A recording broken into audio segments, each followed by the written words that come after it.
안녕하십니까. 아비투스입니다. 오늘 여러분께 소개해드릴 내용은 자아에 관한 내용이고 알아차림에 관한 내용입니다. 여러분들은 일상적으로 얼마나 여러분들의 일상을 알아차립니까? 그리고 현재에 있는 행복들을 얼마나 찾고 계십니까? 오늘은 그거와 관련된 내용이고요. 일단 내용을 보도록 하겠습니다. 정보는 출처가 전국연합 학력평가로 레벨은 1단계, 2단계입니다. 일단 본문과 한글을 한번 보도록 하겠습니다.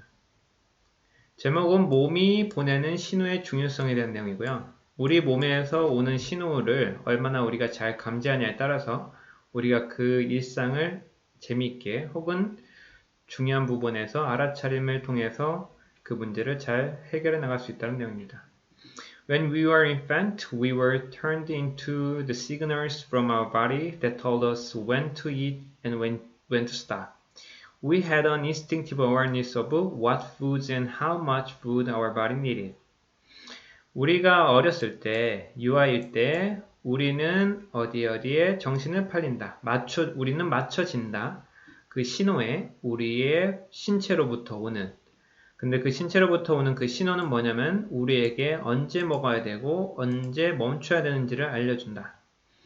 그리고 우리는 이런 직관적인 인식을 가지고 있다.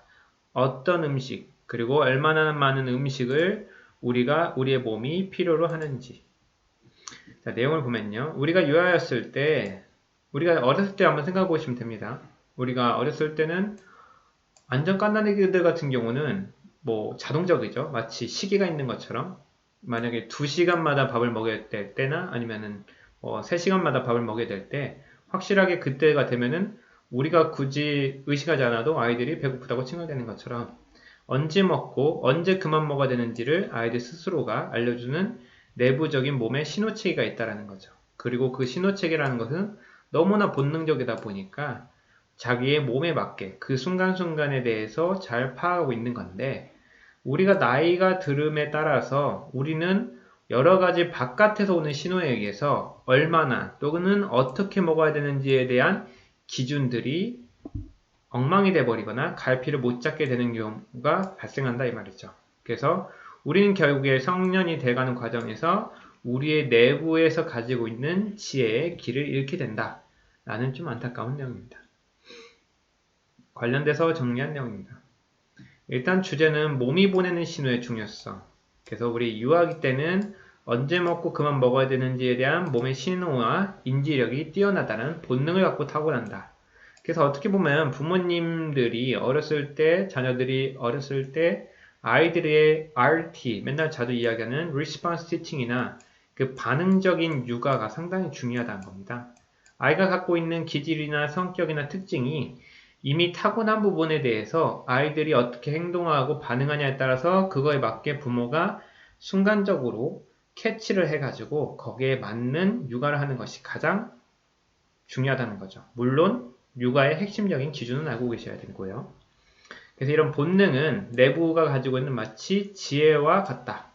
그런데 우리가 성년이 되면서부터 외부의 목소리에 집중하다 보니까 근데 그 외부의 목소리는 당연히 학생들이나 일반 사람들에게 자기에게 중요하다고 인식되는 부모나 아니면 학교 시스템이나 아니면 회사나 이런 식의 동료 아니면은 우리가 지금 과학이라는 것이 신격화되어 있기 때문에 과학에서 전달하는 사실 이런 외부 목소리에 의해서 우리의 몸을 살피기 이전에 이럴 때는 이게 좋더라. 몸에는 이렇게 몸이 허할 때는 이런 약이 좋더라. 아니면 운동은 고혈압이나 당뇨가 있을 때는 이런 운동이 좋더라. 이러한 과학적인 연구 결과에 너무 휩쓸리다 보니까 우리 몸에서 보내는 신호를 잘 잊게 된다는 내용이죠. 그래서 이와 관련돼서 여러분들에게 드릴 수 있는 팁은 일단 우리는 왜 자아가 알아차림을 못하게 되는 것인가가 핵심입니다. 실제로 우리가 건강하고 행복하다는 것은 어떠한 하나의 일회성의 개념이 아니라 일상적으로 얼마나 여러분들의 인생을 사는지가 제일 중요한 건데 왜 우리는 일상에 있는 많은 새로움이나 즐거움과 행복을 느끼지 못하는 걸까요? 그 첫 번째로 소속과 관계입니다.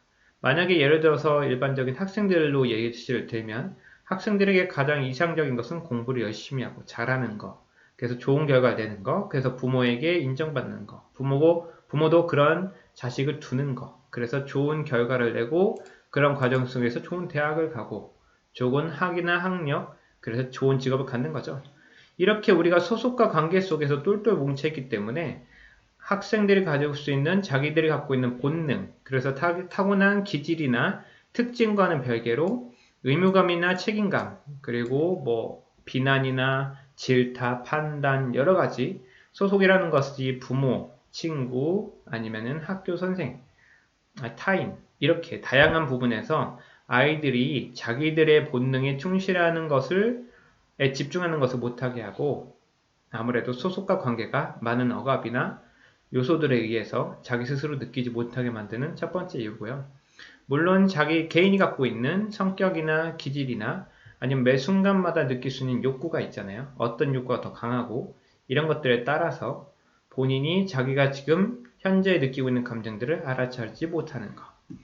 그리고 이런 것들은 가족 환경이랑 연관돼서 무의식적으로 습관화가 돼 있는 거죠.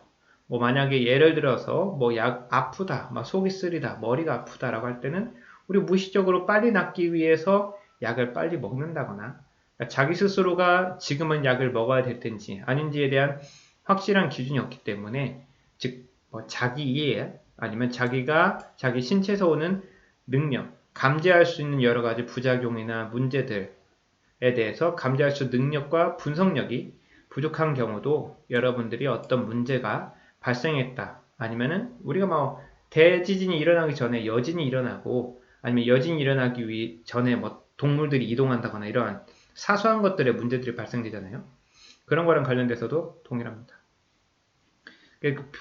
본질적으로는 개인이 어떤 한 사회 속에서의 사회 존재로서 자기 주도성을 띠지 못할 때가 가장 핵심이라고 이야기할 수 있는 거죠. 그러면 그 해결 방안으로 말씀드릴 수 있는 것은 핵심은 부교감 신경의 활성화입니다. 즉 말 그대로 차분하게 머리가 어떤 집중돼 있어서 신경이 쓰이거나 스트레스나 아니면 코르티솔이라는 스트레스 호르몬이 나왔거나 이런 것들을 차분하게 할 수 있는 활동들이면 모두들 우리가 자아가 현재에 집중해서 알아차릴 수 있는 좋은 방법 중에 하나라는 겁니다. 그래서 첫 번째는 중요한 거는 현재에 집중합니다. 만약에 여러분들이 어떤 목표나 어떤 해야 될 일이 있는데 해야 될 일에 대해서 끝내는 것에 집중을 해서 즉 현실을 망각하고 미래에 끝날 행동 그리고 나서 해야 될 일에 대해서 집중한다면 아무래도 조금 불행한 인생을 살게 되겠죠. 그런 대표적인 것들이 내가 집에서 집안일을 끝내야 된다. 아니면 회사에서도 마찬가지고요. 학생들도 공부에 대한 모든 부분이 그렇게 되겠죠. 그래서 현재에 집중하는 연습, 현실감을 느끼는 것. 그러한 대표적인 것들이 우리가 말하는 마음챙김, 그리고 명상들이 지금 내 몸에서 오는 신호들을 계속 확인하는 훈련과 연습이라는 거죠. 그리고 여러분들이 만약에 뭐 행복함이나 새로움을 원하신다면 새로움이라는 것은 사실 현실에서 무궁무진하게 많이 존재하는 건데 우리가 그것을 새롭다라고 느끼거나 평가하지 못하기 때문에 그렇거든요. 그래서 이제 현실에 대해서 자기를 돌아보는 뭐 일기 쓰기나 아니면은 사람들과 대화를 통해서나 아니면 자기만의 시간을 갖는다거나 평가하는, 즉 언어나 기록을 통해서 여러분들이 자기 삶을 돌아보면서 새로움이 있었다라는 것, 그리고 그 상황에 이전에 발생됐던 어려움이나 문제가 발생됐을 때 여러분들이 이렇게 기록과 평가나 자기 돌아보는 걸 통해서 그 상황이 똑같이 발생됐을 때 이때 내가 다른 대처법이 무언가에 대해서 알아차리는 게 상당히 중요하다는 거죠. 그리고 한편으로는 우리가 좋은 습관이 있다라는 가정하에서 무목적성이 상당히 중요한 부분이기도 합니다. 우리가 인생은 목표를 갖고서 의도를 가지고 이성적으로 살기를 바라고 그것이 사람들이 생각하는 이상이라고 생각하겠지만 은근히 우리 일상이라는 것이 어떠한 무목적성, 시험을 보기 위해서 공부를 하는 과정들 있잖아요. 시험의 결과를 잘 보기 위해서는 어떠한 의도와 이런 목적성이 있어야 되는 건데 상당히 무목적성이라는 것이 보통 플레이, 놀이랑 연관되어 있다고 생각하면 편하거든요. 아이들이 잘 생각해보세요. 아이들이 어떤 놀이를 하는데 어떤 목적을 가지고서 놀이를 하는 게 아니잖아요.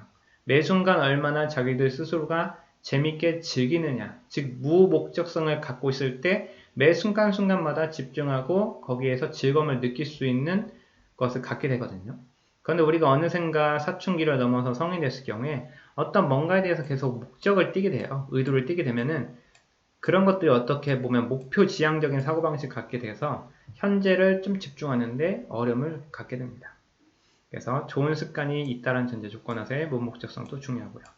그런 대표적인 것들이 우리가 식사를 빨리 먹어야 된다, 몇 분 안에 먹어야 된다, 아니면 다른 친구들이 밥을 이렇게 빨리 먹기 때문에 내가 원래 늦게 먹는 사람인데 빨리 먹어야 된다. 이런 것들이 어떻게 보면 자기에 대해서 알아차림이 부족한 결과고, 시험 기간에도 분명히 시험 기간에 미리 준비하면 되겠지만 벼락치기를 2주 만에 시작을 해서 벼락치기 하는 동안에 새벽 늦게까지 자는데, 평소에 11시 반에 자는 학생이 12시가 넘어서 이제 몸에서 신호가 오는 거죠. 이때쯤에 자야 되고, 안 그러면 내일 수업 시간에 졸 거고, 아니면 시험에서 집중력이 흐려져서 망칠 거고에 대한 신호들이 올 건데, 우리는 그것들을 잘 알아차리지 못하는 거죠. 대표적인 것도 또 운동도 그럴 수 있겠고, 일상적으로 여러분들이 주말을 살 때, 주말이다 보니까 보상심리다 보니까, 보상심리에 의해서 더 자고 싶고, 왠지 더 보상받고 싶어서 불금을 불사지르거나, 아니면은 토요일날 분명히 제때 일어나는 것이 가장 건강한 건데, 8시에 일어나는 사람이 12시까지 늘어지게 잔다거나, 이런 모든 것들이 결국에는 우리의 바이오리듬을 망치고, 우리 스스로, 자기 스스로에 대한 알아차림이 부족한 결과로서 한편으로는 다시 부작용이 생기는 그런 불상사가 일어나는 거죠. 자, 이렇게 학습한 후에 여러분들의 활동하기입니다. 여러분들이 오늘 학습한 내용에 대해서 한 문장이나 한 단어, 아니면 전체적으로 여러분들이 배웠던 것들에 대해서 한번 정리해 보시면 좋겠고요. 이와 관련돼서 여러분들의 경험, 내가 이런 걸로 어려움을 겪었고, 내가 이런 마음차림이 부족해서 아팠던 경험, 아니면 문제가 됐던 것들, 이런 것들을 잘 연동시켜 보면 좋겠습니다. 마지막으로 평소 여러분들은 어떠한 개인적인 문제를 경험하고 계시나요? 건강이나 관계, 학습이나 아니면 일상에 대해서 생각해 보시면 좋겠고요. 영상에서 제시해 본 방법 중에 무엇을 시도해 볼 수 있을까요? 와 관련돼서 여러분들이 한번 생각해 보시면 좋겠습니다. 사실 인생이라는 것은 가장 중요하게 자신이 자기의 주도적으로 인생을 살아가는 거고, 우리가 어떤 목표를 향해서 가기 위해서는 매 순간의 과정이 있습니다. 그 과정을 여러분 스스로 얼마나 알아차리면서 그 안에서 새로움을 발견하는 것이 여러분의 행복에 가장 가까워질 수 있는 방법이라고 생각하시면 좋겠습니다. 수고하셨습니다.